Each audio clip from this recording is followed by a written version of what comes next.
I could go out on tour, actually, and play by myself, as far as, most people know, but it works like an orchestra on stage. I happen to write the songs. I write the songs. And I kind of conduct the band, and we work as an orchestra. I don't go out and do a Tom Jones thing with a bunch of sidemen.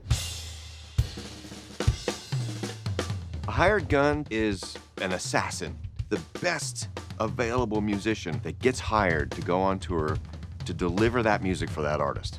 Nobody will know who he is, but he gets the gig because he's the elite player.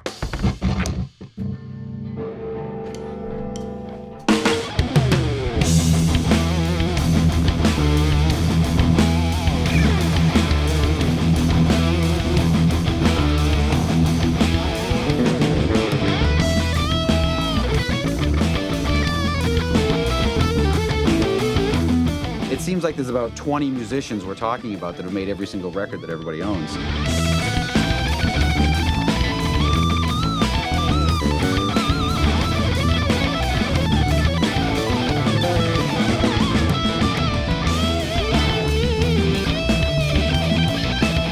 There's always somebody standing by ready to take your place if things aren't going well, that's for sure.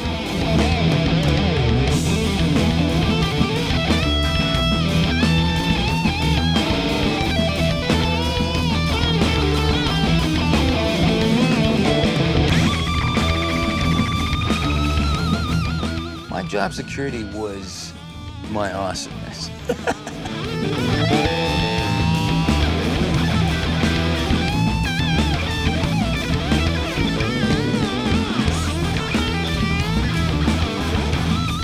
You have to be even more focused than somebody who's permanently in a band, because what you're doing today reflects on what you're going to be doing tomorrow.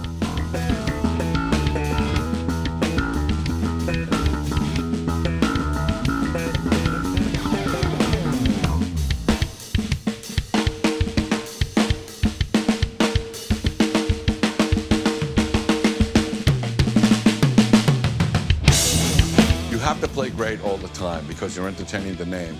And if you're not great tonight, you may lose your gig tomorrow.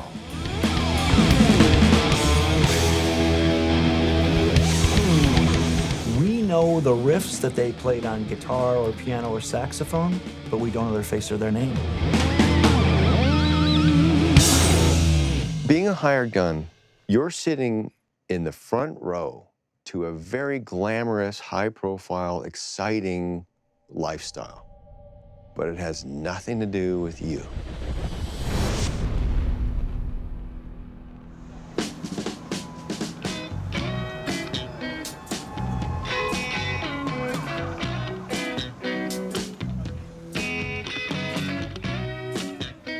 My mother was always into music.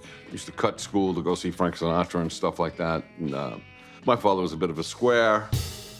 But they bought me a set of drums when I was maybe 12, 11 years old because my father says because they didn't make Prozac back then.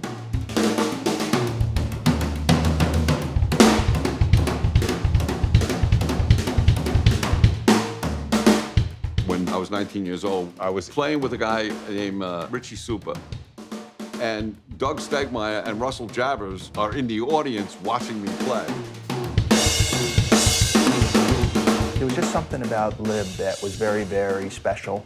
And I would go there as a kid and I say, I'm gonna start a band with this guy. You know, that's the drummer I wanna play with. And it just evolved. Eventually, we started a band called Topper. Doug Stegmeyer got the gig with Billy first. He went on the Street Life Serenade tour with Billy Joel. When Billy told Doug that he wanted to move from California back to New York, and he wanted a New York-style drummer. So Doug said, well, we got the guy. I know the guy. First one Doug brought in, because he was looking for a rhythm section, was Liberty. So they really started doing turnstiles together with the three of them. We got in the studio, the three of us started to record, me, Doug, and Billy, just bass, drums, and piano. And when we listened back, Billy would say, well, you know, I could use some guitar on this. And we said, well, we know guitar players. So eventually, Topper became Billy Joel's band. And that was the band that went on and toured the Turnstiles album. And the rest is history.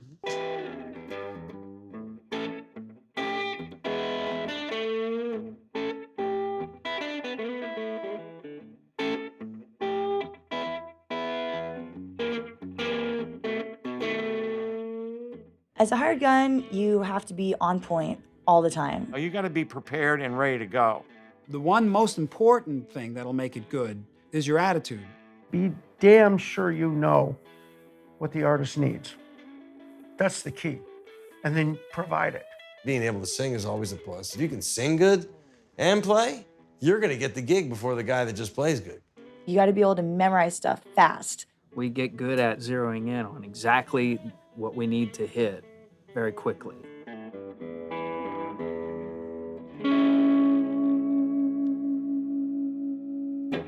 There's no room for a B game here. You gotta always bring A and just knock teeth out. That's what you gotta do.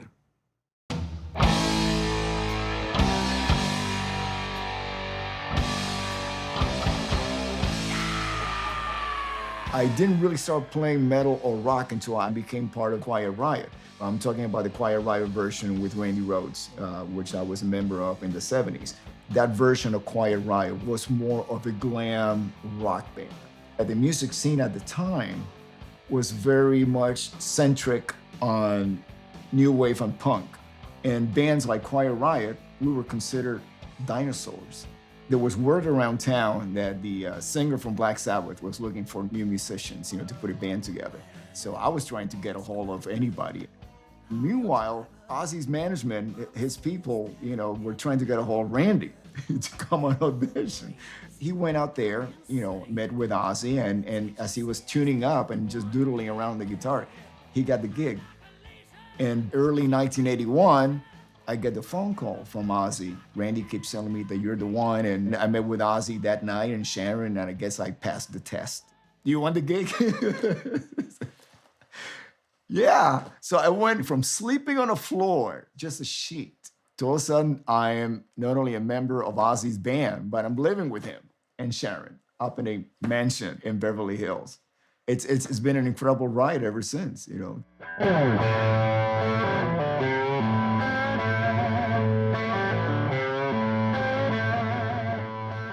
Good people don't stay undiscovered for very long. That's what I always tell people that think the business is so vast. It's not. Because if you're good, you stand out quick. Everybody in the business, from Marilyn Manson to Rob Zombie to Ozzy Osbourne to myself, who are lead singers, all know where the A corral is. So you of course go for those guys first.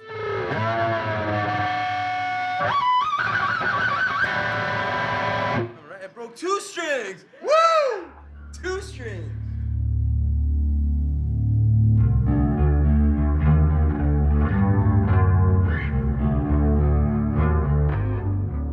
I remember getting the paper and opening it up. I remember my tears hitting the newspaper and like snot hitting the newspaper. Man, it's like, fuck, oh fuck.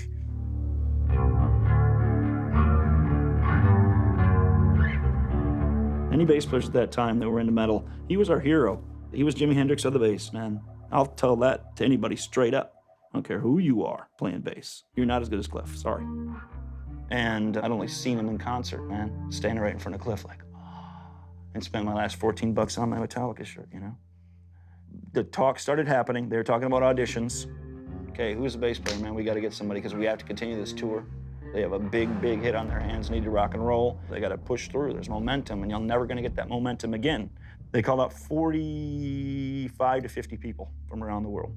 I got an early flight, borrowed money from all of my friends, 20 from that person, 10 from that person, 7 from that, 9 from that guy, whatever they could give me. Dude, you got, what? You audition with Metallica? Everybody's flipping the fuck out. And so I was ready, and I got there early, and I was there the first one there. I was there before the band got there on audition day. I look over and I poke my head in. What have I got myself into? Like, I'm actually gonna step in and play with, it hit me like Metallica, dude.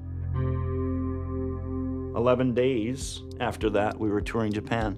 Metallica touring Japan for the first time, and I was the bass player. And at that time, I was a hired gun for $500 a week. Okay. I mean, I'd done it for a sandwich. I mean, it wouldn't have mattered, man. I would have paid you guys $5 to let me go, shit, So that was it, $500 a week until April the next year when I joined Metallica and as a full member for 14, 15 years. I was not gonna pass this up or take this for granted that I was given this opportunity by these guys. Now you're in it, dude. You signed to be in this thing. You can't take that lightly. This is big responsibility now. Everybody's got their role in this band, and nobody wants to be the weak link. That's why that band is still around. Finding the right person for your band is almost impossible because you're looking for, to me, three things.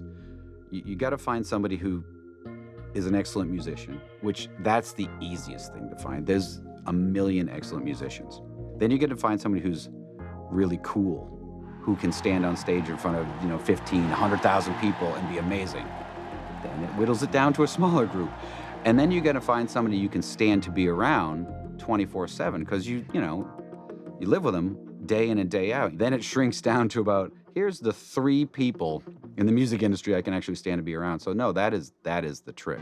You're going to be traveling with these guys for the next year. So you're going to have to really like these guys because there's certain people you just don't, it rubs you the wrong way, It all comes down to the chemistry between people and the hang and how you get along with each other and what kind of person you present yourself as in the group. I've been lucky enough to not have to be on a tour with any douchey people. I've talked to so many friends of mine who just were in a living hell on a tour because of who they had to deal with on a daily basis. There's been times where, you've had someone in the band who maybe isn't the greatest musician, and they leave, and you replace them with somebody better, technically better musician, but the chemistry's gone. There's just something about it, because sometimes it's just that wacky personality is the glue that keeps the other 3 people from killing each other. There's a bond with musicians when the chemistry is right, and it's an alchemic thing. It's like people playing together, and when some take happens that is just magic, it's undeniable. There it is, right in front of you. When we got into the studio with Billy, we had this interesting chemistry that, just kind of clicked, it was kind of cool. We were a very easy band to play with. Nobody ever went in there with a I'll show you attitude. It was always about framing the song, framing Billy. We were very open-minded as to how we would do it. So George Martin comes to one of the gigs, and we're all excited. George Martin's here. Oh my God, the Beatles producer. He's gonna come and hear us play, and he's gonna love it. He's gonna be great. I mean, this is fantastic. He's like the greatest producer in the world. He watches the show. After the show, he says, I love you, Billy. I want to produce it, but I want to use studio guys. Billy was so loyal to the band that he turned down George Martin. I just went off on my own and said, look, I'm going to use my own guys. I don't care politically what the ramifications are. I got to use my own band. And when we went in with Phil to do The Stranger, he saw the guys and he went, wow, they're great. They love him. And the band went, he likes us. Certainly Lib and Doug's contribution, is what stood out in those records because frequently Billy would record in a stripped down way and would even do a lot of the basic tracks with just bass and drums. Phil came in and he said to Liberty, why don't you play this backwards samba? And Liberty's a real rock and roll drummer, and it's against every grain in his body to play these samba-type Latin beats. And he turned it around and was like, boom, cha-dunk, boom, boom, cha-dunk, boom. And it gave it more of a flow.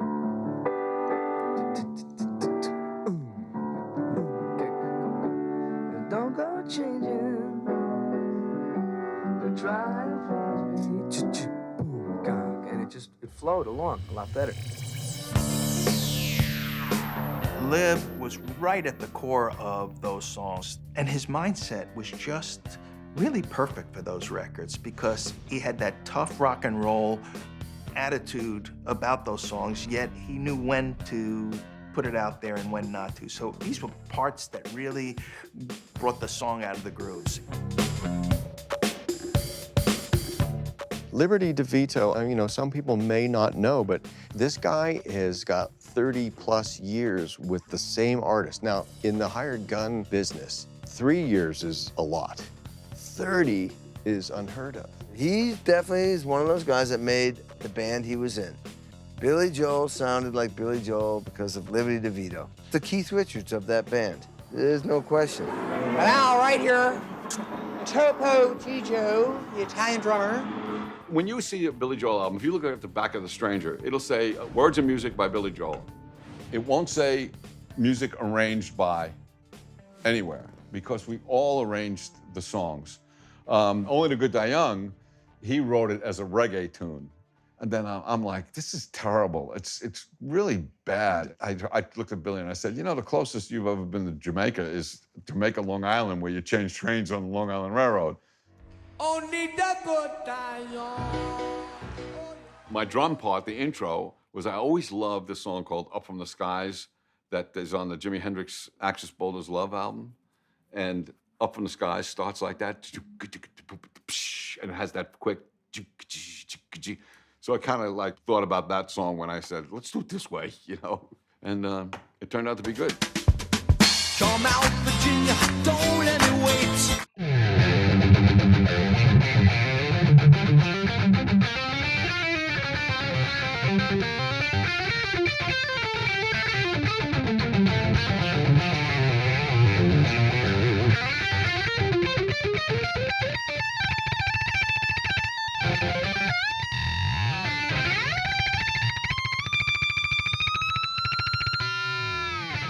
I had spent my entire younger years trying to develop some kind of skill playing guitar.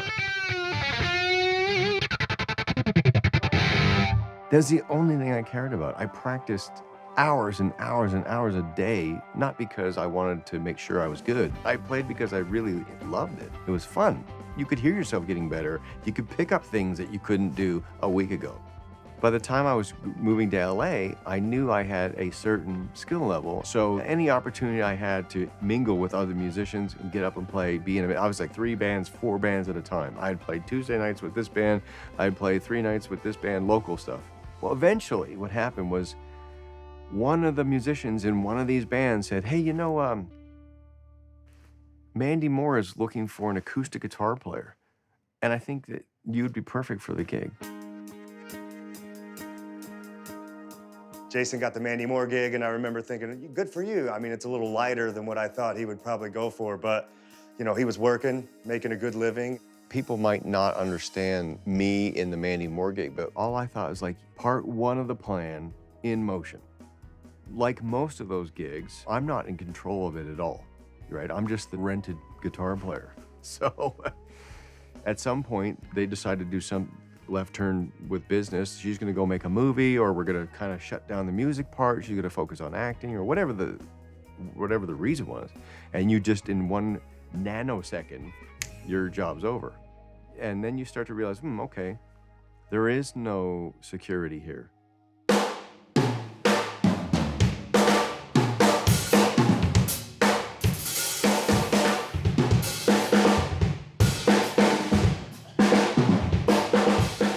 When you're a kid, you're like, I want to be a rock star. I want to be a rock star. I never said that. I always said, I want to be a session guy. To be a studio musician, to be a great studio musician, you have to be a great musician. I mean, you just do.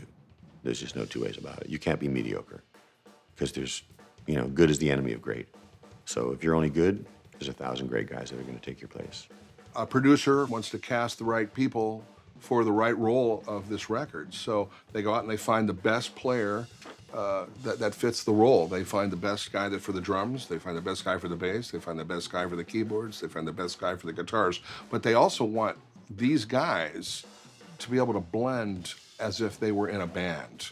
The guys on the record not playing on the record never crossed my mind. In fact, when someone would go, you know, that's not even whatever Ace Frehley playing that, that's so-and-so, or that, I don't think that's Joe Perry, it's so-and-so. I go, well, how is that possible? Like, it never even crossed my mind that ever went on. If you look at the whole dynamic of the LA session scene, all of us in that generation that had replaced, obviously, the generation before us, we were all aspiring studio musicians.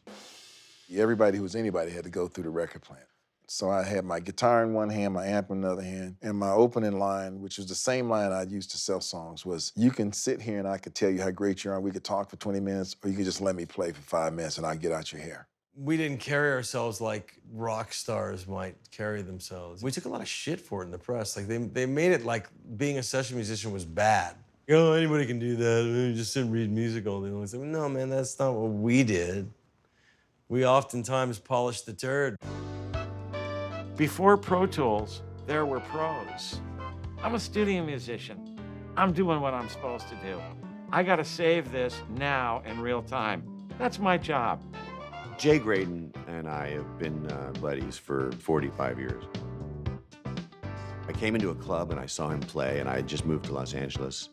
I was so in awe of what I heard and what I saw, this amazing technician with heart. We became fast friends and have worked together over the decades ever since. Jay is like a forensic scientist. He is so into what he does, and he has such an inner ear for production and for playing. You know, obviously, he's a great player. I'm working with Roger Nichols. He's a recording engineer. And he realized I was a good player in his eyes and said, Steely Dan's having a really hard time with this one guitar solo. I'm gonna recommend you for the gig. And I said, Roger, that would be great, because every studio musician wants to be on a Steely Dan record. This is as good as it gets. Whether you like that band or not, you know that if they were ever on a Steely Dan record, they're one of the baddest motherfuckers walking.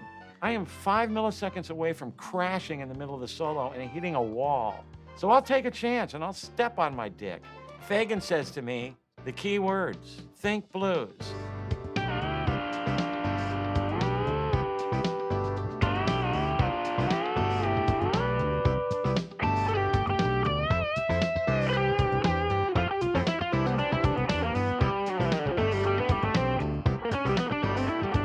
And when I walked out of there, I had no idea I was the final guy. I'm thinking, well, I'm just probably another guy they're gonna try. No, I was the 7th guy. And they're gonna, who's 8th, who's 9th, who's 10th? They love the solo. Record comes out and I'm on it. And I'm going, hey, good, I won. So, good for me. I was the guy that was like, if I said that's a hit record, it was doomed. When Africa, the song Africa, I almost didn't make the record.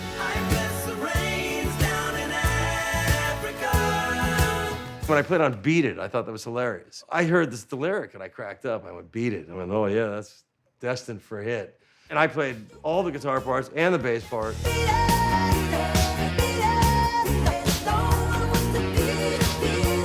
I said, if this song's a hit, I'll run naked down Hollywood Boulevard, okay? Fortunately, at this point, nobody's ever called me out on that, but we're seeing reviews saying Quincy Jones manages to get the members of Toto to play with some kind of taste on, you know, Thriller. You know, they just hated the fact that we were on something so huge. Most of us didn't stay as studio musicians very long. We realized that it was kind of a dead end, even though it was a great living, but it was a dead end, and all of us would watch the producers on the other side of the glass. And I just know, me personally, I was going like, wow, I know I can do that. I'm positive I can do what they're doing.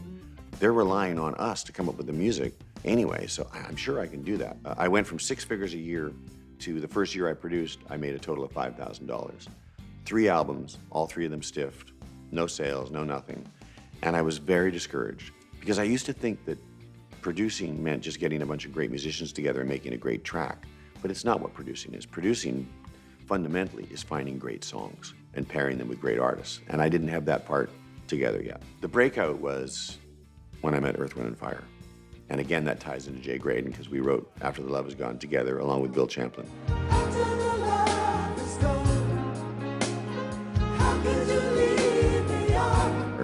It propelled me into the 80s, into Alice Cooper and Chicago and Chaka Khan and Kenny Rogers and Kenny Loggins. It was a hell of a decade.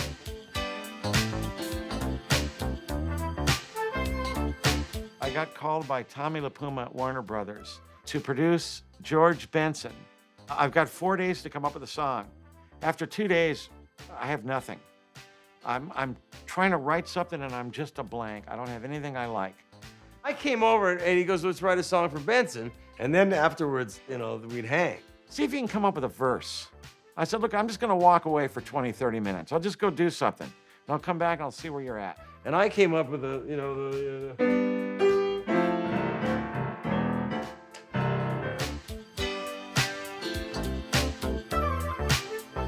I come back and he's got the intro and the verse nailed. And I'm going, this is great. This tune's shaping up great. And I came up with that part, and he says, hey, man, I gotta take a shit. I'll be right back. I'm sitting on the shitter. I pop a deuce, and the melody comes into my head. I've got the groove, I've got the melody, I've got the bass part, I've got the chorus to the song. And I'm going, I got to get off the can as fast as I can, man. I'm doing my best to get off the can as fast as I can. And he comes back and he started singing Turn Your Love Around. And we were laughing because Jay, when he did one of his OCD things, he has to take off all of his clothes, be completely naked when he takes a shit. Jay's gonna kill me for that. Turn your love around. Don't you turn me down. I can show you how. Turn your love around. Unlike Dave and Jay, I just wanted to be a star. I wanted to see my face on the TV screen. My mama didn't understand what I was doing. I came home with a record one time and I was so excited. And she'd look at the record and go, I don't see you. And you know what? In all fairness, she was right. I was wrong. She was right. Well, why don't you see me? And so one day I thought about it. I said, well, you know what? I got to cut a record where my face is on the front, where I did it. I started writing songs. And then I decided to cut my own music, which I thought I was going to record with this tune I wrote called You Make Me Feel Like Dancing. You make me feel like dancing. I'm gonna dance the night away. #1 record, won the Grammy, which that's a whole nother story. And I had another tune called Jack and Jill. Jack's not down the hill. He's not down the hill. So Clive Davis got wind of Jack and Jill, and he thought that was a smash. So he heard it, he loved it, and we sold almost 2 million of those. Only a few people get phenomena, and only a couple people get hits. And it's more important to have a classic song than it is to have a #1 song.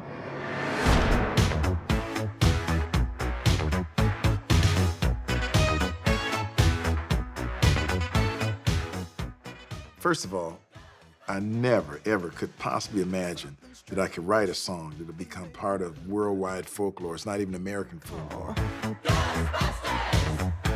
While I was in California, I'll never forget, I had dinner at Spago's, and across the street was this black billboard. And every week or so many days, they put different things around. So now they got the circle going up. And I'm like, I wonder what that is, you know. Well, guess what? The phone rings. Here's Gary LaMelle from Columbia Pictures, and he's saying, Ray, there's a movie coming out. He says, have you seen these black posters where we got the circle? He says, by the time they get the ghost in the rest of it, the movie's coming out, okay? So this is gonna happen fast.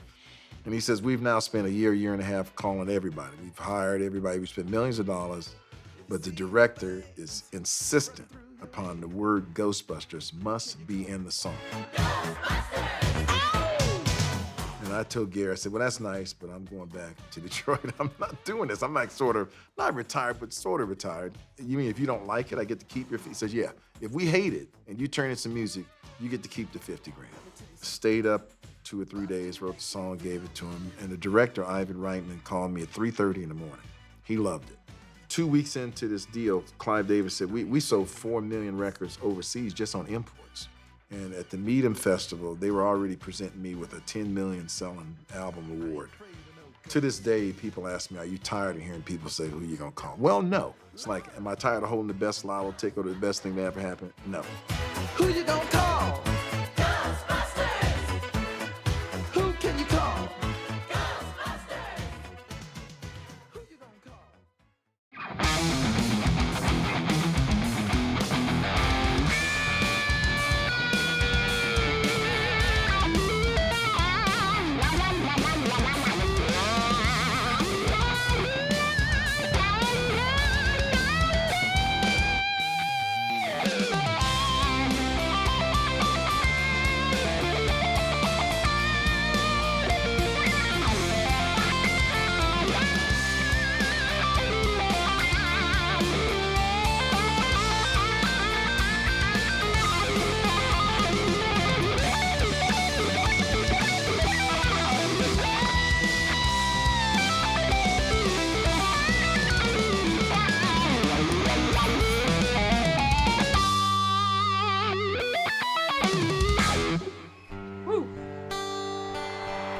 Justin's amazing. Nearly 10 years been playing with Pink. It's been one of the most amazing experiences of my life. It's a cool process because we all have a lot of input. She really lets us be ourselves. And it comes across live. People feel that, people see that, you know? Don't you ever feel like you're less? For me, it's important that I create a family atmosphere for all of us because it just makes for a healthier environment.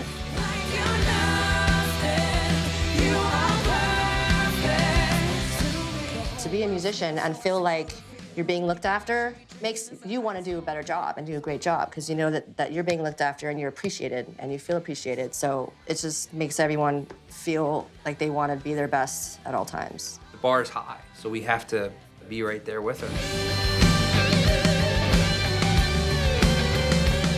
As a hired gun, quote unquote, I'm there to be a supportive band member, to the artist, to the other musicians, to the audience. I have the most brilliant, wonderful, best ever band. Give them a hand. Mark Schumann on the drum.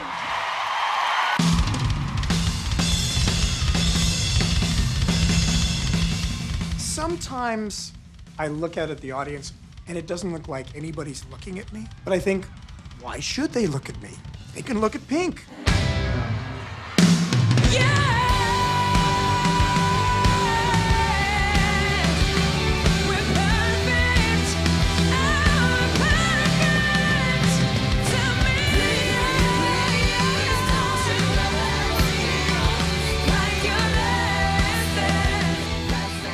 I'm so thankful I've got all these people in my life because it's just been an awesome ride, man. You know, there's just fucking nothing like it, man.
The first time I heard something I did on the radio, it was definitely uncredited.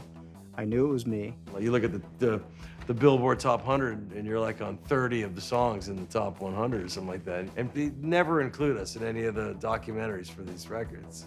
And we had a lot to do with them, more so than people realize. I'm of a mind where if anybody does anything on a recording, they should be credited for it. Whereas there's a lot of records that you think were made by bands by themselves, you know, in that era and before, where there were lots of side people playing on them. They just didn't credit them.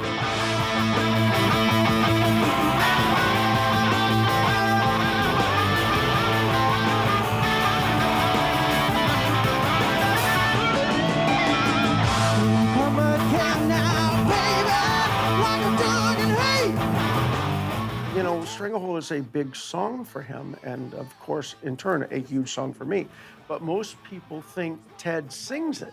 What they don't realize is that I'm the voice that everybody thinks is Ted's voice.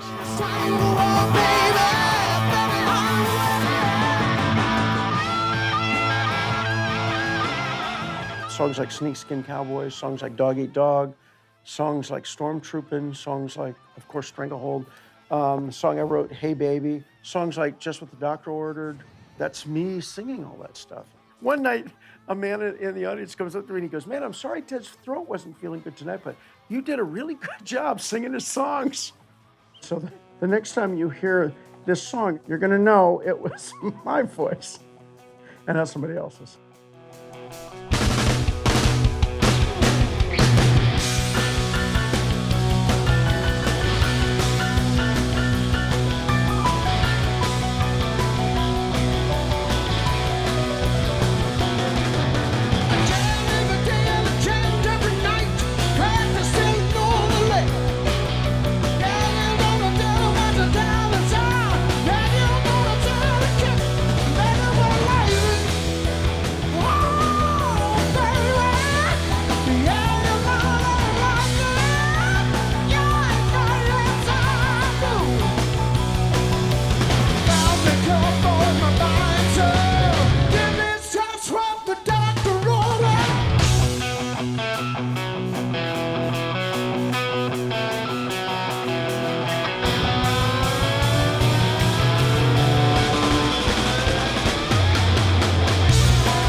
Kenny, man. I love Kenny. He's got an energy, man. One of the most working dudes, right? Oh, that guy is so energetic. Kenny Aronoff, he's loud. I worked with him one time. He's loud. Fucking loud. He's a really well-schooled musician, to the point where he writes out all of his parts. He's kind of like the godfather of the hired gun of drums. I mean, he was doing this shit when I was in junior high.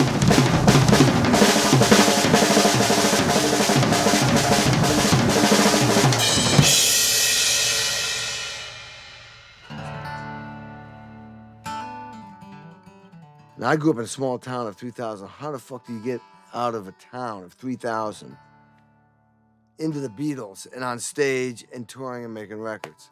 I didn't know. I was gardening it at 50 cents an hour. Gardening. And I saved up for the snare drum and the cymbal. All I knew is I wanted to be in the Beatles. So the only thing I could do is I started a band. I did 5 years at university. I was practicing 9 hours a day and playing 5 nights a week in a jazz trio. One day I'm sitting eating dinner. I'm about to walk out and I go, you know, I should just chill for a second. Had I not chilled for a second, I wouldn't have run into this singer-songwriter who said, you know this guy, Johnny Cougar? He's looking for a drummer. So they said, do you know any of the songs on the record? I says, I'm familiar with the album. They picked a song, I tore it up.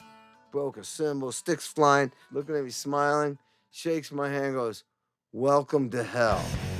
I'm like, well, what does he mean by that? Well, I found out. And 5 weeks later, we go to LA to make a record.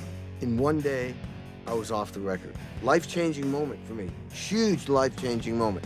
John tells me, well, you know, Cropper wants to get this album done fast.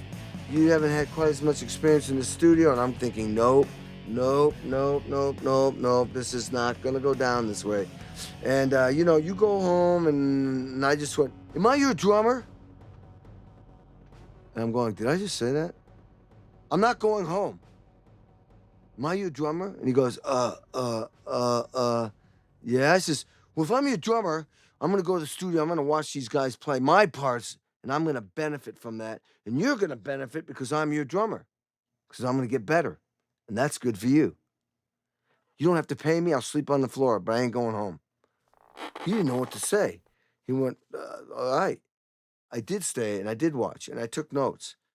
And that was the beginning of a 45-degree angle of my career, which is still going at 45 degrees.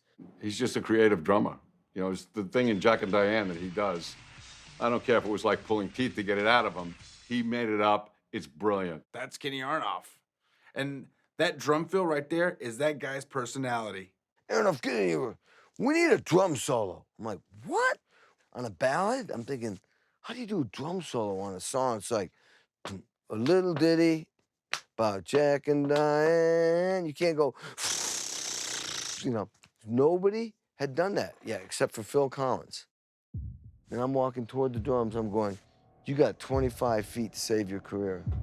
You got 20, 15, 10. What are you gonna do, Kenny? What are you gonna do? I'm at the drum stool facing that way, 5. Now I'm like, what am I gonna do? Ding, something pops into my head. Doo-blah.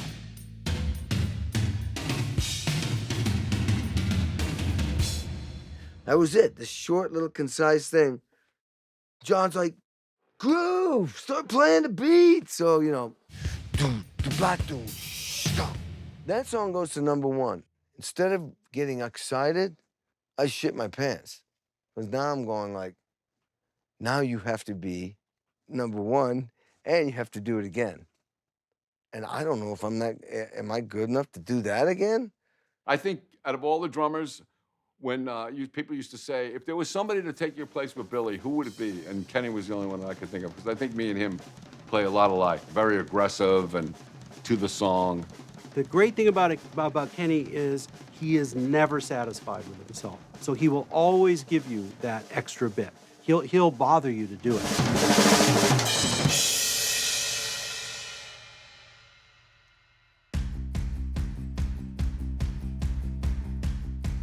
I travel around with guys in my band, It's like a New York street gang, and we kind of keep each other down to earth. We're always putting each other down and smacking each other around, and we keep ourselves in line like that. We took a band attitude, we took a family attitude to what we did. Those tracks and those tours and that whole trajectory of what happened with Billy, that was part of our legacy too. We all had a lot of laughs and a lot of fun, but I'd heard a little scuttlebutt, you know, that on the business side, there was a lot of weird vibes going around. That's when he found out that his manager screwed him out of money. I mean, there was millions lost. Millions. That'll make you paranoid, make you not trust anybody. Charges in the lawsuit are that they paid kickbacks to Billy Joel's manager, but never reported this to Mr. Joel. As a result of this, Mr. Joel did not fire the manager until after he purported to defraud Mr. Joel out of tens of millions of dollars. When I got the phone call from Billy, he was such a wreck. He was broke. He had no money. He was like broke. The thing he said to me was, I want everything back. You're not gonna get that payment anymore on the records. You're not gonna get a percentage of the gross. And then he got this accounting firm that was watching out for his money, and they decided that, well, your name's on the marquee. Why are you paying these guys so much money? You can get anybody you want. And that's really when it started to get weird. I was tired of being pegged, I was tired of being stereotyped, tired of being pigeonholed, tired of being bagged. As what? As Billy Joel and his band and his producer.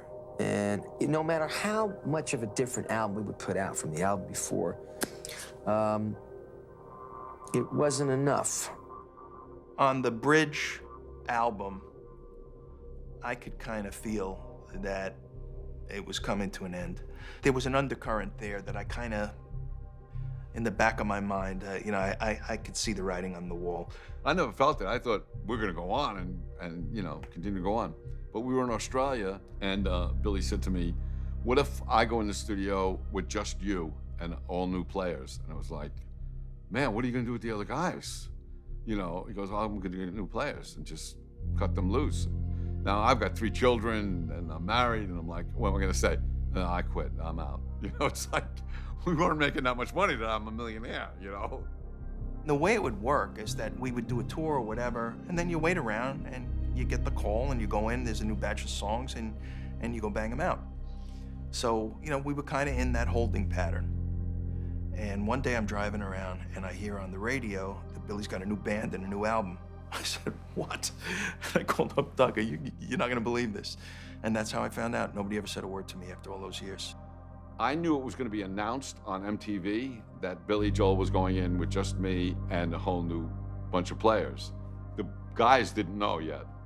And I told Billy, I said, you gotta call these guys and tell them what's going on. And he was like, I don't have to do shit, I'm Billy Joel, you know.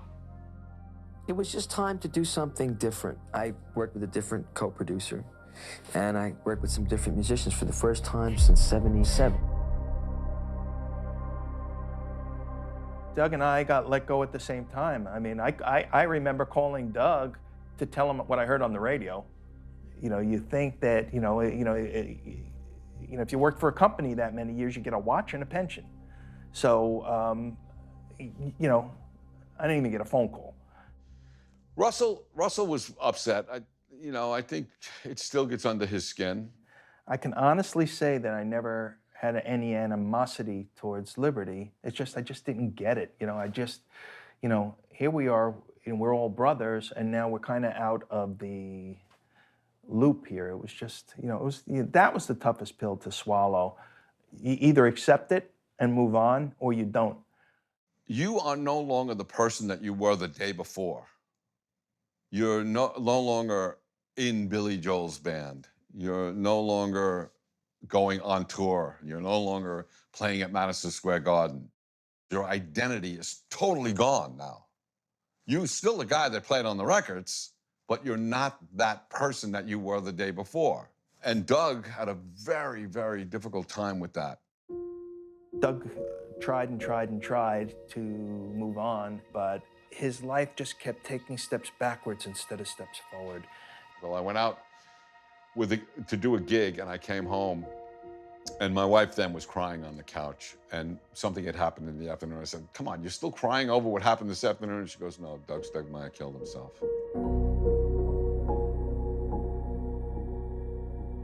Every time I spoke to Doug on the phone, it was always, "Hi, how you doing? What's going on? Blah, blah, blah," small talk, and then, yeah, I'm having a hard time paying for this or whatever. Well, at least you still got your fucking gig with Billy. Fucking, I fucking lost my gig and you got your fucking gig. Remember, I got you that gig. And it was like, holy shit. So the one time that he called, I'm listening to him on the answering machine, and I didn't pick up the phone because I didn't want it to turn into one of those phone calls again. And that's when he ended his life.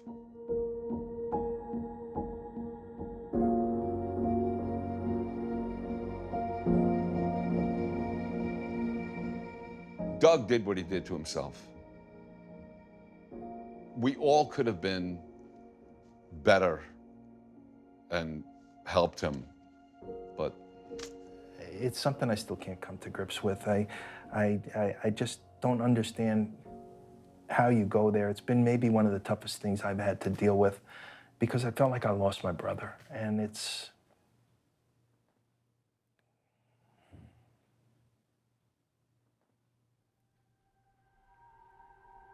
That's it.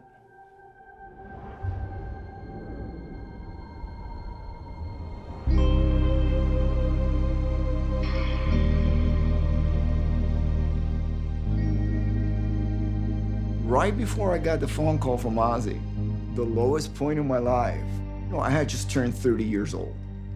The way that the industry was, the music industry in those days, being 30 years old, being in a dinosaur type of musical genre, like we were doing in Quiet Riot, wasn't very promising, to say the least. But what happened was that as I was pursuing my musical career, I was also pursuing my own spirituality, finding the meaning of life. I made peace with God, that if I didn't make it as a musician, was all right. That's cool. But as long as my fingers kept moving, I was gonna keep playing. And within days, I got a call from Ozzy. That phone call came in at the right moment. Joining Ozzy had a completely different meaning to me that it would have had if I didn't have to make peace with God. I understood the blessing that it was.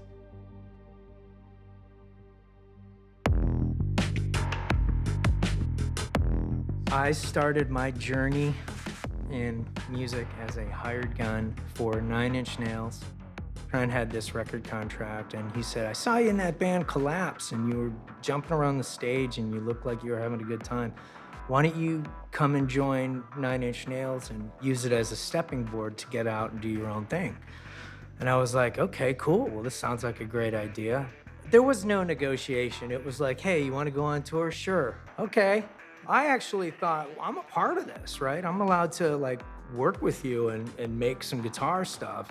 I had said to Trent, I said, well, when's the record coming out? And he's like, well, I'm almost done. I'm mastering it. And I'm like, fuck, I didn't play on it. I didn't do anything on it. I said, Trent, man, you're going to New Orleans. You're going to, to rebuild your whole life and rent a new house, put a studio in it. And I'm going back home and live with my mom in the basement. And he's like, he looked at me and he went, get off your butt and go write a record. So I did.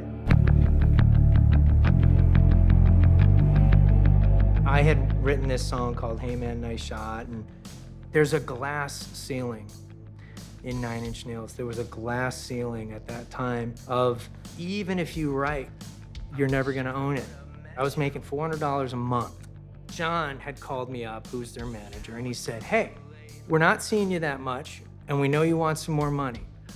We're not really sure what you're doing, but if you want to make a little bit more money, there's a pizzeria at the bottom of Ciela Drive, and they're looking for drivers.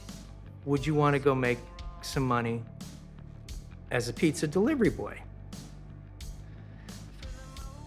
I took my little song, Hey Man, Nice Shot. I've got a new manager, I've got a lawyer, and I am now in negotiation with 5 labels. What would you go with? The pizza? The power of having a great song and the fact that you're the singer changes everything. All of a sudden it goes from me being hired gun to me being the guy who has to hire a band. And I get why Trent was so heavy-handed. Now I'm in the hiring position. To this day, I sit him down and I say, listen, I'm not gonna offer you anything. You're gonna go on tour, you're gonna have a fucking good time playing music that I wrote as the drummer, as the bass player, as the guitar player, and that's what you're gonna do. Oh man, Filter was, it's almost laughable what we got paid. We were, of every band we toured with, we were the lowest paid band members, even if we were making the most in guarantees. You know, as a hired gun in a band at that level, you're not getting paid enough to sustain anything. Why are you in Filter? You know, what are you doing down here? Like, we like to get in the muck. We like to get dirty. We play fucking, you know, shitty clubs. We like to keep it real. We have to do the paid meet and greets. And when I say paid, like the fans are paying money to meet the band. We don't see any of that money. You know, I didn't see any of that money. You know, the singer keeps it all to himself. I like taking the money home. I like just keeping it all at home. You know what I mean? Like, I don't give a shit. Like, it's a bus. Stay on the bus. You don't need a fucking hotel room.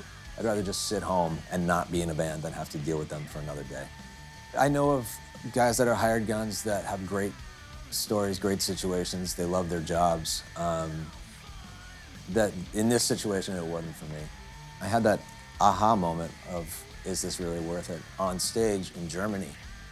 The show starts just like any other show, and I'm running and jumping, whatever, and really just rocking out and enjoying it. And I almost felt this wave come over me, and I straightened up. And I turned to Jeff, our drummer, and I just looked at him and I go, this isn't fun anymore. Like, literally, that was the moment where I was like, I need to find my exit from this project. And I was gone from the band like a month later. Yeah, so we'll just start with the duel. You got it. Rolling on one. The Philly cheesesteak burger on a fresh baked bun at Carl's Jr. and Hardee's. And I'm the voice on your TV and radio. If they need stuff read, I read it. The grilled cheese breakfast sandwich, only at Carl's Jr. The most notable one is the Carl's Jr. voice. Without us, some guys would starve.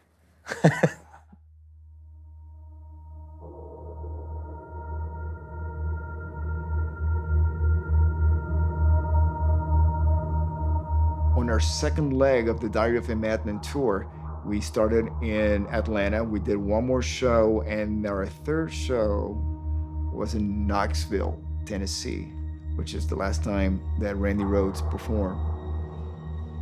The 25-year-old guitar player, lead guitarist for Ozzy's band, Randy Rhoads, is dead, along with 2 other passengers in the single-engine aircraft that spun out, wing touching the tour bus, cartwheeling into a 2-story house that you see in the background.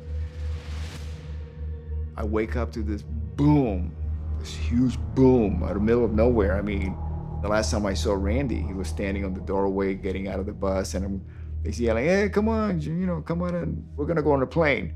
And I said, you know what, I'm gonna get out of my bunk when we get to the hotel, and then just lay by the pool. And that's it. And I closed the curtains and went back to sleep. That was the last time I saw Randy. Usually we were like always hang out together and do adventures and do stuff together. And this was the only time that I declined, went back to sleep, and I wake up to glass everywhere. There's glass shattered everywhere. The window, the passenger back window was gone. And I looked out, and there's our tour manager, Jake Duncan, on his knees, pulling his hair out, crying, they're gone, they're gone. I thought we must have been in a highway accident. The last thing that I could imagine was that the plane hit us. And once you realize what's going on, it's this huge hum, really low frequency takes over, and I couldn't hear anything. All I heard was a hum.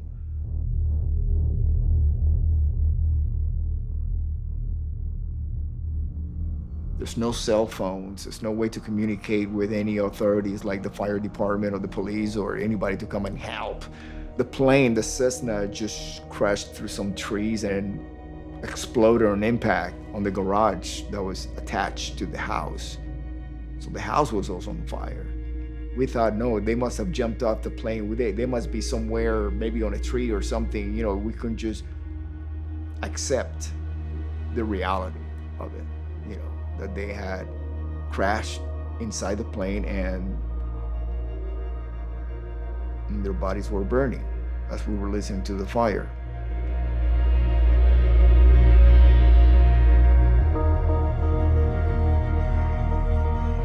That was the worst experience I've ever had in my whole life. Sometimes death doesn't give you a warning. It doesn't say, treat this night and savor it because it will be the last night. So I play like there's no tomorrow. I treat it like this is special because there might not be a tomorrow. This is it, this might be it. Out of every tragedy, there should be something positive gained from it. And that's one thing that I've gained from it. Living like there's no tomorrow.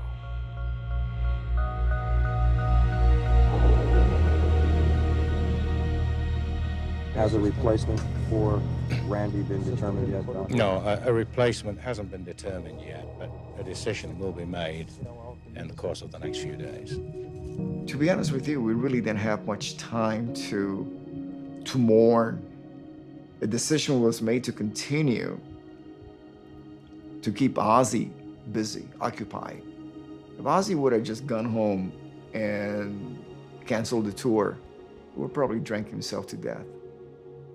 So basically, we had about 10 days to find a guitar player that could actually play the songs the way that Randy composed them and recorded. And fortunately, that's when Brad Gillis, you know, came into the picture. It was like the biggest gig in the world that you could have at that time, because Ozzy was on top of the world with this, you know, coming out with the solo stuff, and I got the call, and I thought, I got to do this. And the first night I stood at the soundboard seeing the castle and the big, huge stage and the pyro and the lighting and the sound, I was at the soundboard going, oh my gosh, this is huge. I've never even played with the band, hardly even met the guys, you know, and here I'm playing my first show. So I didn't know what to wear. They had a Ferrari jumpsuit they let me wear. It was kind of cool. Wore that for the first show. And they put makeup on me, and I never really did makeup before. That was kind of strange. And I tell you, for anybody, that it would have been a tough gig. But, you know, it was a hired gun and being put on the spot and thrown into the fire. It was either shit or get off the pot. You know, I thought if I didn't follow through with this, I'll kick myself in the ass the rest of my life. One big issue that we were confronting at the time was that Randy's style of playing was so new, so cutting edge, that very few musicians could actually play like that. And Brad did a fantastic job. With so much pressure. He had so much pressure on him, and he was incredibly graceful. Talking to the rest of the band, they said, hey man, you can branch out and do your own thing. Just stick to the major solos and keep them as best you can. So, you know, I did that. I tried my best to learn note for note, but with 4 days and 19 songs, and I was learning on the spot. I was, you know, every day I'd practice on the road, even after I started gigging with Ozzy. But from the start, it was tough for me. It was tough for everybody seeing me, and I knew that. And I just had to do what I was there to do, and to do the best I could, and to get them through this tour. I remember performing at Madison Square Garden, packed house, and it was like a wake for Randy Rhoads. Every banner, every sign was about how much people loved Randy. You know, a lot of kids in the audience, man, they were flipping me off, and Randy Rhoads lives forever signs, and guys with their arms crossed, and I had to expect that. I'm filling in for the late, great Randy Rhoads. I'm just trying to help this tour move along. After a couple days, I went to Rudy. I said, I don't know if I can do this anymore. It's tough that people don't like me. He goes, man, they'll start to respect you, man. You just keep moving. Brad Gillis, we have to give him respect no matter what. He and I have a lot of common thread. We had that thing like a beloved instrumentalist that reinvented their instrument, Randy Rhoads, Cliff Burton. We had to step into those shoes that could not be filled. Not everybody is made for that. So Metallica was already established as a giant touring band when I joined them. So you go into these countries where they got to see Cliff dominate, right? So who is this guy standing in Cliff's place now? Some places I got tortured for the first couple times we went there. But because I stood my ground and took it to them and didn't let them get to me, like you don't react back because then they win. The only way you react is by hanging in there and being better and singing stronger and all that kind of thing. So I went through that kind of trial by fire for a couple of years, besides doing the band trial by fire. Going on stage after Randy died, it was just a matter of surviving each show emotionally. I watch myself perform and I'm going, I'm not connecting with anybody here. I'm not even looking around. I'm not even looking at the audience. I'm just going through the motions. That's another reason why I started playing. I didn't want to be a robot. I didn't want to be disconnected with music, with my soul. So I had to move on. I had to move on. It was the toughest decision I've ever made in my whole life to go from like people that I loved, because Sharon and Ozzy, they took incredible care of me. They were gracious, But I had to get joy back in my playing again. Really did.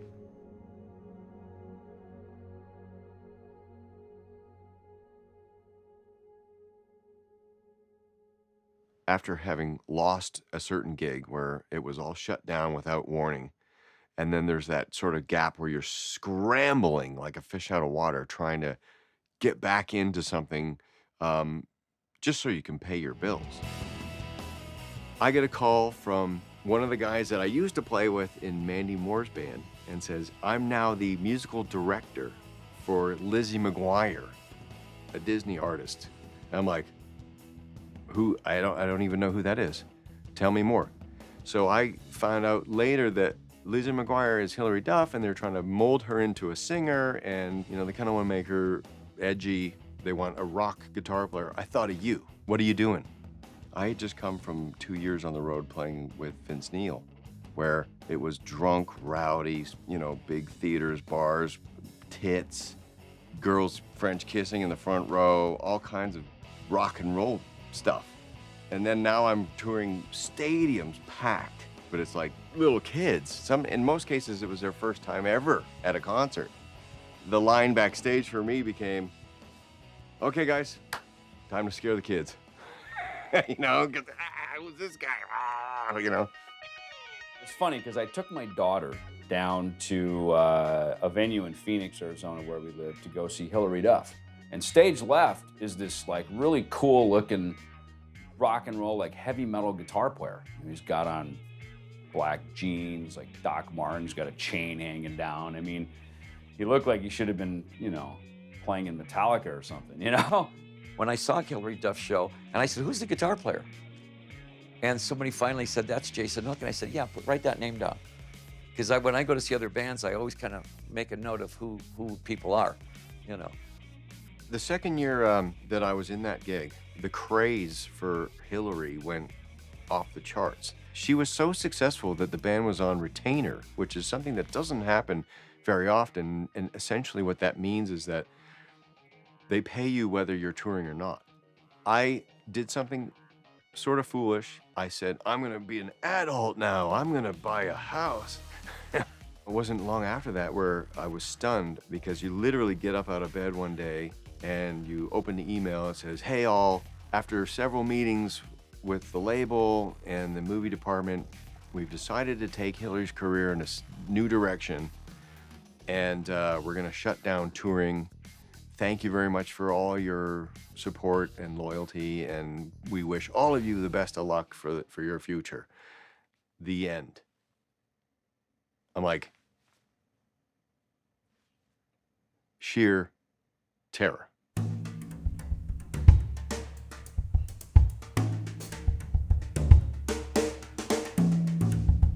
It's one thing being Billy Joel's drummer, but it's another thing being the wife of Billy Joel's drummer.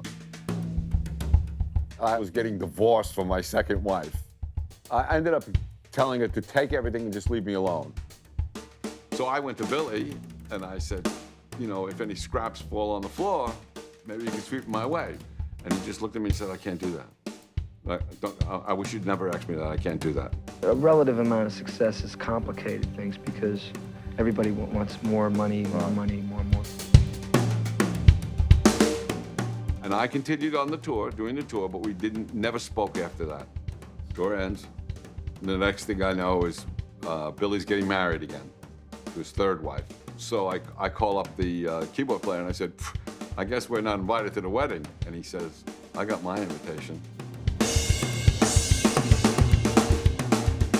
You're never fired. You're just not asked to do the next thing. I knew it was over when he played Madison Square Garden, and I was getting calls from people that wanted to get tickets to go. Or hey, I heard you're playing in my town. Billy's coming to town. You're with him, right? No, I'm not. You know, and it's like saying it is like, it can happen, but once you say it, it's like, fuck yeah, I'm not that guy anymore.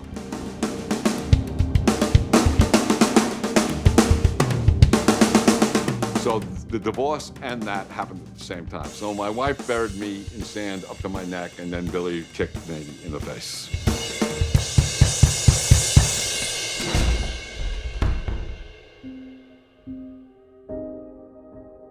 What do you think now that you're out of rock and roll star? I don't think too much about it, because if I did, I'd probably get a real swelled head. Question is, when did it go from love me, love my band to get the fuck out of my dressing room?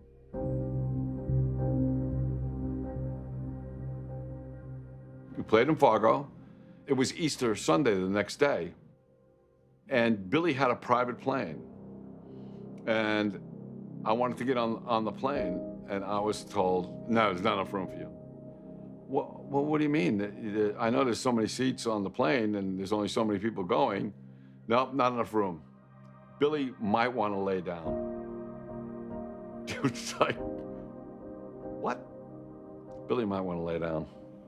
So you can't go home for Easter. I thought I was part of something that was gonna like pay off at the end, but fuck, I guess it's never gonna happen. I told him, I said, I understand why you're doing what you're doing. You are Billy Joel, your name is on the album cover. But if you ever need my help, I'm there for you.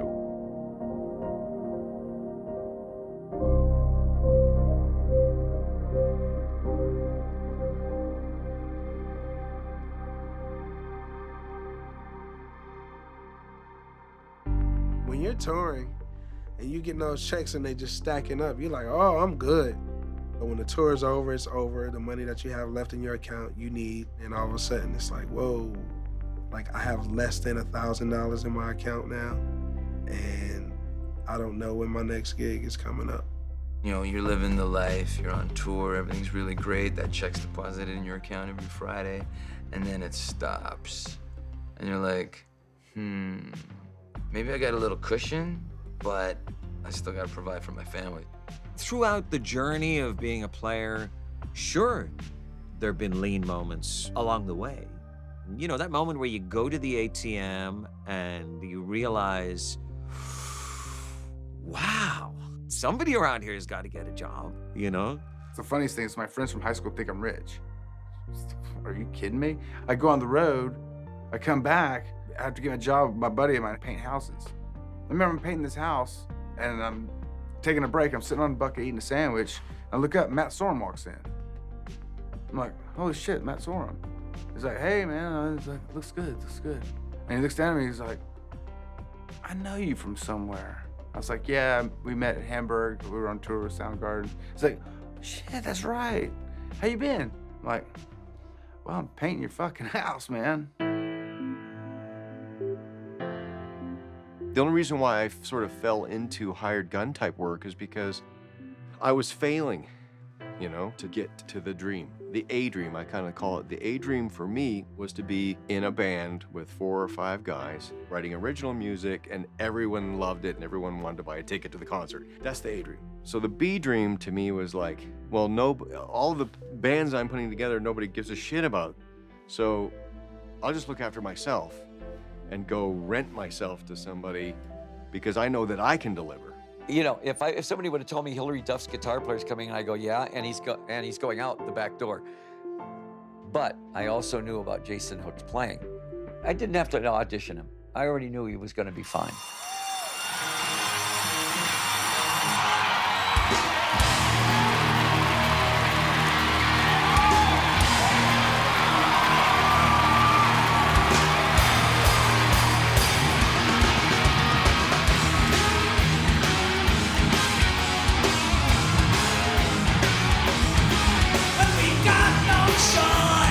Alice has always had a fantastic band, and even when I wasn't working with him, he had Davy Johnstone, who's with Elton John, and Kip Winger, who's just a fantastic musician, and Eric Singer, lots of great drummers, and yeah, he's always attracted the best of the best in sidemen.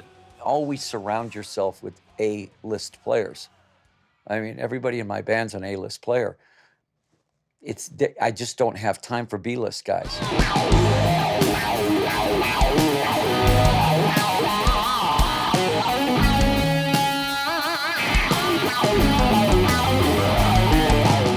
I got a phone call from a Nashville number that I didn't know. And he said, this is Kip Winger. And he goes, are you available this summer? And I said, oh, well, I've got some gigs. Why? What's going on? He goes, well, I hope you can cancel them because I just got you an audition to play guitar for Alice Cooper. I went back at the phone and I said, my schedule just cleared up. I just had a feeling about her. She was so eager, and she was so pumped about doing this, you know. She woodshedded, she'd studied. She came in and she was perfect. Now Nita will be in that A-list corral now. All the guys now will look, and they've heard her now, and they go, okay, she's a proven thing now. It says a lot about you if you've been selected to be in Alice's band. And I know this because I was, and I saw the other guys around me that were. It says a lot about you and your ability, because those shows were exhausting. There's no backing vocals, there's no click track, like we do everything live. When it comes to the stage show, I let them have their movement. When I back up, they move forward. When you're playing the lead, you are now Alice Cooper. So you take over. Guitar players are show-offs. Anybody that says they're not is lying. We all want to show off all the time, and if we could just stay in the middle and just do tricks the whole time, we would. At least I would. So, you know, and you learn as a guitar player to show some restraint on stage and let the singer do their thing, and especially as a hired musician, you know, show an unbelievable amount of restraint sometimes. Alice let you be yourself. If you were flashy and wanted to be flamboyant or real performer, he didn't care.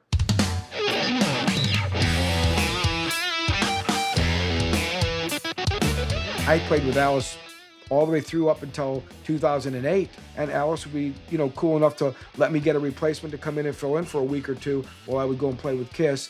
Kiss and Alice never toured at the same time. We were sharing the same drummer. So Kiss would go out for 4 or 5 months, and then my tour would start right when the Kiss tour ended. Eric never got a break. There's no better compliment than to be in demand by 2 of the most legendary bands ever. I think finally Eric just said, I can't do this anymore. And I just said, go with Kiss.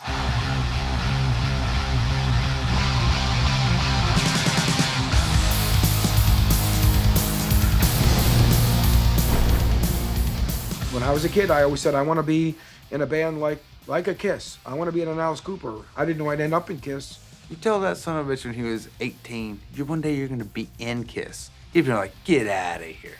I always looked up to him ever since I saw him in Badlands. Now he's you know, in Kiss, and it's like incredible.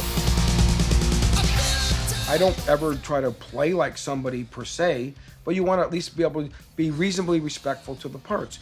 People think just because I wear makeup that was associated with Peter Criss as the original drummer, all of a sudden they think like automatically that I'm trying to act like him and play like him. It's like, no. Gene and Paul never said, oh, Eric, we want you to watch videos and we need you to play more like Peter, or you need to do some emotion. Never once. That's so ridiculous that people say that. I don't play like him at all, actually. The only thing that I do in common is I wear that cat makeup. That's where it stops. And the irony of the whole thing is that Peter and Ace didn't care about the makeup. They sold the rights to Gene and Paul because they thought it was worth nothing. Hey, who wants to sit there playing clubs and struggling their whole life? I don't. All I ever wanted to do was play in a big band since I was a kid. That's what I dreamed of doing. And that's what I've ended up doing. And I'm very proud and happy all the things I've gotten to do. I think it's cool. The Alice Cooper Five Finger Death Punch transition, it really all comes down to my relationship with Jeremy Spencer. I was out there touring with Alice Cooper, and he was in LA playing the clubs, and they were starting to pick up heat and momentum quite quickly. And when I would come off the road with Cooper, I would go see them play in the clubs. And I remember sitting there watching them play going, I'm gonna be left out of this. This sucks. Jason, you know, he was supported from day one. He was at our showcase that we got signed, and he was at our first gig we played, and we were starting to have problems with our guitar player. So I'm like, hey man, there may be an opportunity for me to get you in this thing if you're serious about it. And he was like, well, I just wanna let you know, we can't afford to pay you Alice Cooper salary. And I was like, I don't care about that. Money will come. Money can be earned in other ways. It's about grabbing the right wave, the one that you believe in, and having a great time riding it to the shore. And everybody was like, do you really understand what you're saying, right? Like, you really want to go do that? You really want to travel around in a van and eat bologna and play heavy metal? I was like, yes, I do, absolutely 100%, because I knew the potential. I had arranged to speak with Alice, and he was so cool. He was just like, you know, I always encourage my guys to swing the bat, man. Go out there, take your best shot. All these guys leave with my blessing. Go and be a big star. Jason took that step, and now he goes and jumps into a band that's just on the cusp of making it, and he puts that final touch that makes it happen.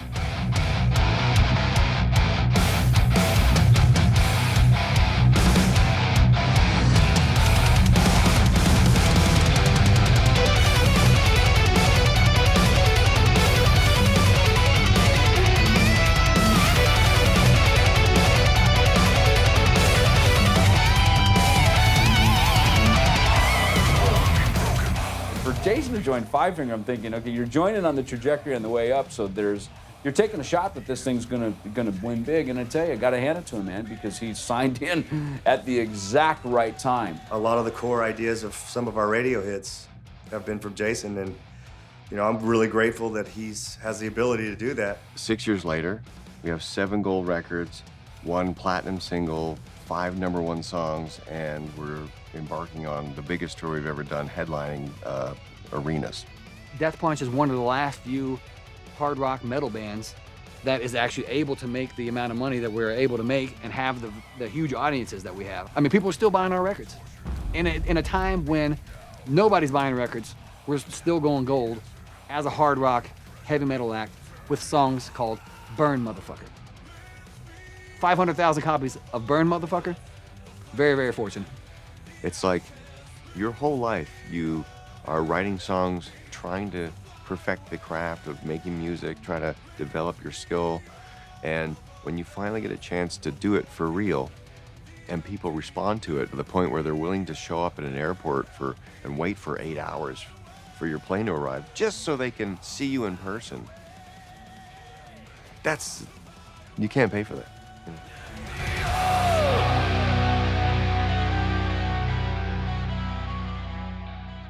For years, I've been like, I don't want to be a side guy anymore. And even if my band remains underground, I'm cool with that. I can do sessions, play on cool records, meet cool people, and do my own band. But how the fuck do you say no to Bon Jovi?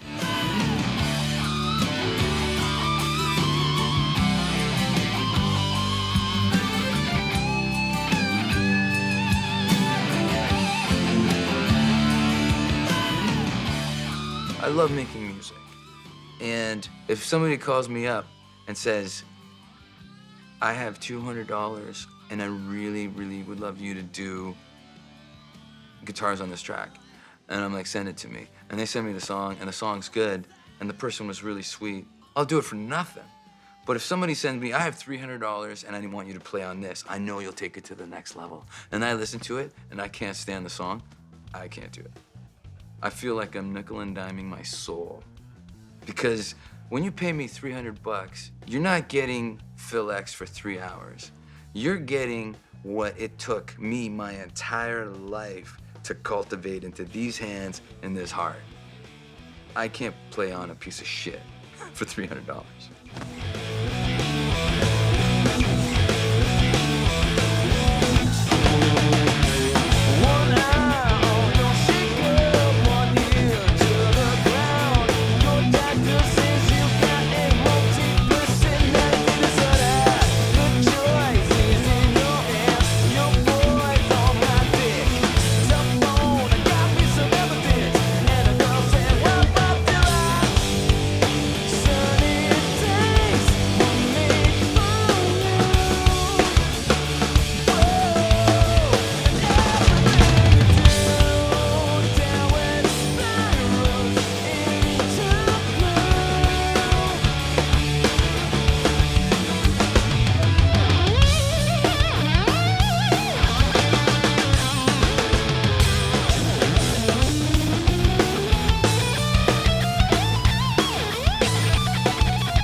I made the decision to go from the biggest band in the world, Ozzy Osbourne, to the total unknown Quiet Riot. It wasn't even really a leap of faith because, I mean, I have faith in Quiet Riot, you know, that we could sell maybe 50,000 records a year and make a living playing, you know, just, we didn't aspire for anything bigger than that. We just wanted to make another record. So we have Metal Health finished, ready to be released, and we couldn't find a manager. We said, listen to this record. I said, I don't know, that kind of music I don't think is really gonna ever come back. So our beginning with Quiet Riot was very, very humble beginnings. You know, we were driving ourselves in a station wagon, playing up and down the Pacific coast. And by the time the tour ended, we were in Denver, and the promoter, Barry Fay, who was actually booking the acts for the US Festival, needed a band for the Metal Day because somebody was out of the lineup and they had a gap. So it's like they asked us to do it. So we said, yeah, we'd love to do it. So we were the first band to go on. Come on, feel the noise. Girls, rock your boys. We'll get wild, wild, wild. Wild, wild, wild.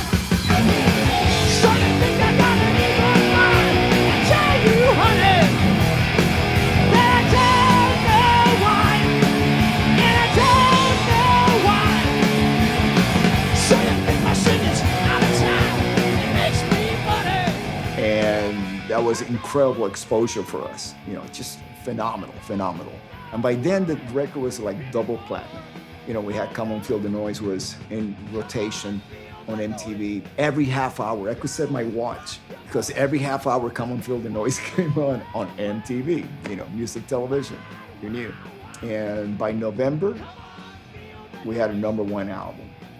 We're talking #1 when your competition is Thriller, Synchronicity by the Police, and all those incredible albums, you know. So to me, it wasn't just about having a #1 album. It was about being in such great company.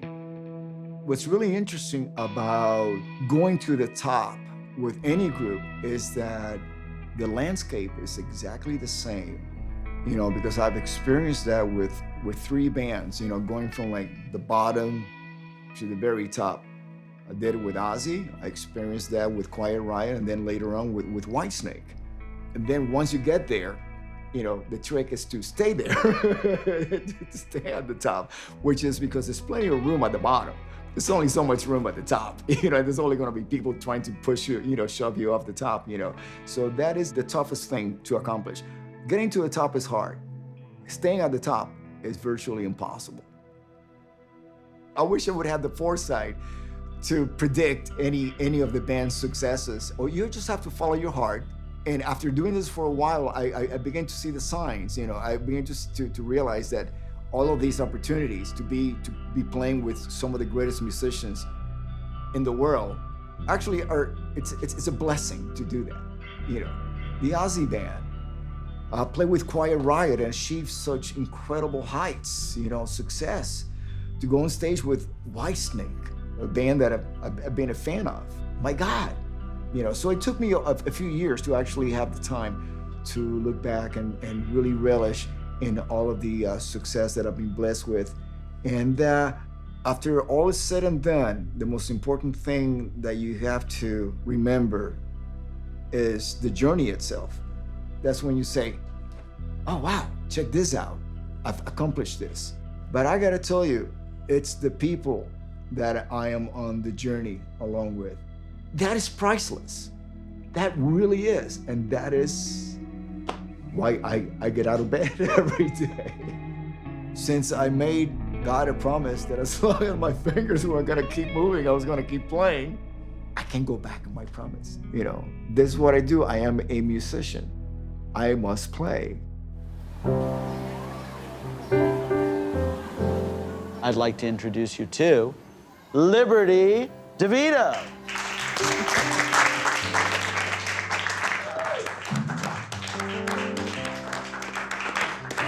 How's it going? One of the last things that was ever said to me while I was on the road with Billy came from the piano tuner. We were walking down the street, I remember coming from breakfast or something. Weren't even talking, just silence. He just turned to me and he goes, you know what your problem is? You're a nice guy.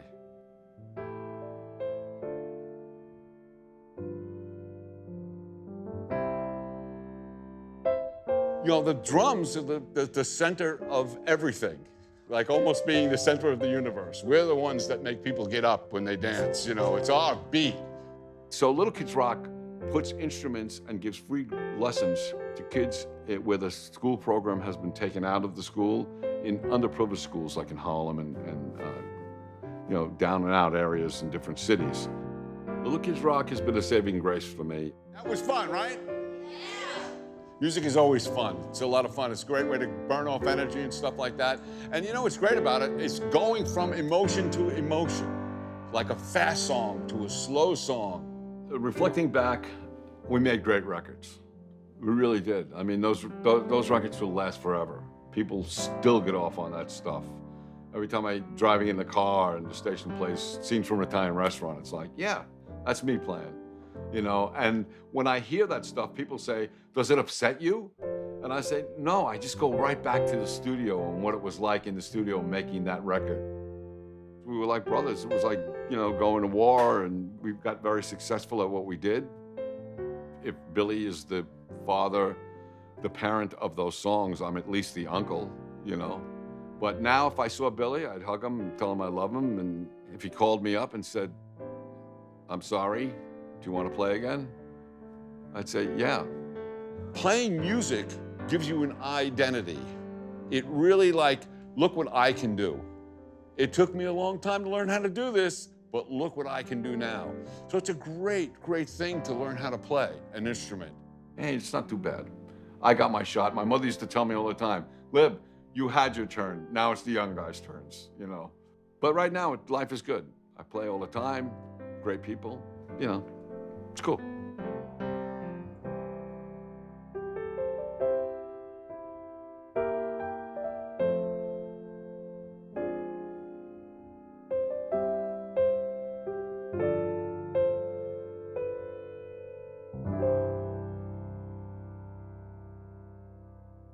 I want to see Buckethead get together with the other guy that's in the other band and the other drummer that's in that band and put together a band of side guys.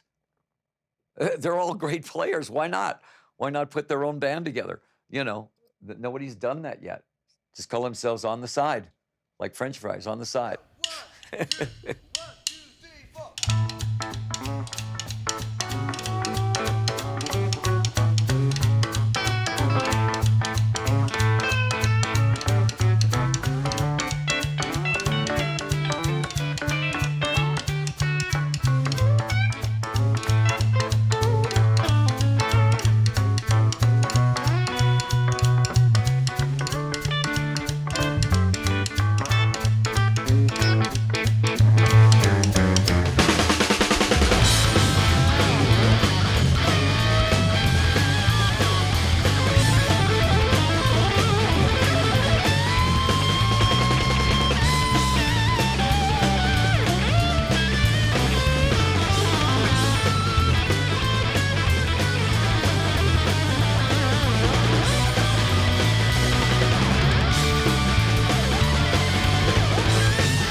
Shines through my window shade. Feels like my dues are always far from paid.